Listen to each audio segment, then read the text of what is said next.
بسم اللہ الرحمن الرحیم۔ حدیث شریف میں ہے کہ ایک شخص نبی پاک صلی اللہ علیہ وسلم کی خدمت میں اس وقت حاضر ہوا جب آپ صلی اللہ علیہ وسلم جنگ کی تیاری فرما چکے ہیں، صفیں تیار ہو چکی ہیں، جنگ شروع ہونے کو ہے۔ وہ آیا اور مسلمان ہوا۔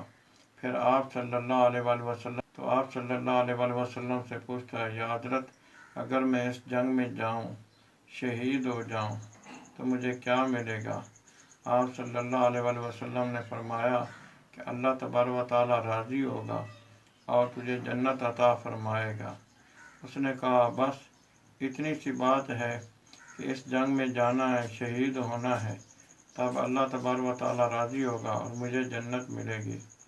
تو روایات میں آتا ہے کہ وہ شخص اسی جنگ میں گیا، شہید ہوا، اور نبی پاک صلی اللہ علیہ وسلم اس کا جنازہ پڑھ رہے ہیں۔